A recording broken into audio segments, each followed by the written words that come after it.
Chijioke had always known what it meant to struggle. Born and raised in the bustling city of Lagos, he was a child of two worlds, one of poverty and one of ambition. His parents were hardworking but poor, and he was determined not to follow the same path. After securing a scholarship to one of the top universities in Nigeria, Chijioke worked tirelessly, taking up menial jobs, scraping together enough to pay for his books and food. But when he graduated, the harsh reality of the job market hit him. His degree, though impressive, was just another piece of paper in a sea of unemployed graduates. He was smart, resourceful, and determined to make it, but no one seemed to notice. That was when the idea struck him. If he couldn't break into the system through the front door, he would have to break in through the back. With his tech skills and sharp mind, Chijioke ventured into the world of online fraud. Posing as a broke graduate, he created a fake identity, a struggling entrepreneur with dreams bigger than his wallet. His online presence was perfectly crafted, photos of him sitting in small, dimly lit rooms, wearing clothes that looked a size too big, and typing away at a battered laptop. To the outside world, he was just another Nigerian youth trying to make it in a society that didn't seem to care. Soon, Chijioke's efforts paid off. He began connecting with other online fraudsters, known as Yahoo Boys in Nigeria. They welcomed him with open arms, impressed by his skills and knowledge of the internet. The money flowed in slowly at first, but Chijioke's empire began to grow. He moved from scamming unsuspecting foreigners into fake business deals to running more sophisticated online schemes, involving phishing, identity theft, and even investment fraud. But this wasn't enough. He wanted more. It was then that a man named Adebayo entered his life. Adebayo was a mysterious figure, always impeccably dressed, with a calm demeanor and an air of power about him. He approached Chijioke with an offer he couldn't refuse. "You have the mind, Chijioke," Adebayo had said. "But you need power. Real power. The kind that comes from rituals, from the old ways. If you're willing to take the next step, I can show you how to multiply your wealth beyond your wildest dreams." Chijioke was hesitant, but the allure of endless riches was too strong. He agreed. Adebayo led him into the world of ritualistic sacrifices, an unholy alliance between tech fraud and ancient practices. They performed secret rituals in dimly lit rooms, chanting incantations as they offered animals and, eventually, humans to their dark gods. The money came pouring in, faster than Chijioke had ever imagined. But the cost was higher than he could ever have anticipated.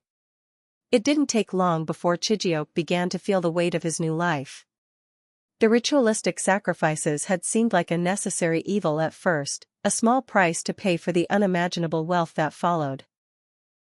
But as the months passed, the lines between right and wrong began to blur. The money no longer satisfied him. He craved more power, more control, more dominance. His empire expanded, and with it, his involvement in darker, more dangerous circles. The Yahoo Boys now looked up to him as a leader, and Adebayo became his mentor in both business and ritual. But things started to go wrong. The first signs were subtle. Chijioke began to notice strange occurrences, shadows that moved when no one was around, cold spots that appeared in his house, and strange whispers that seemed to come from the walls. Then, the dreams began. They were vivid and terrifying, visions of blood-soaked altars, his hands drenched in red, and faces of the people he had sacrificed staring back at him with eyes full of anger. His mind began to unravel as the nightmares became more frequent, and soon, he could no longer distinguish between the real world and the one his rituals had conjured. One night, he woke up to the sound of someone knocking on his door. When he opened it, he found Adebayo standing there, his face grim. "It's time for you to know the truth," Adebayo said. Chijioke followed him into the darkness, unable to shake the feeling that he had been pulled into something far larger than he could ever have imagined. Adebayo led him to a hidden room in the back of the compound, where a group of men sat around a large, wooden table. "These are the ones who truly control everything," Adebayo explained. "The rituals, the scams, the power, they're all connected. We've been using your skills, Chijioke, but you're not the one in charge. You never were.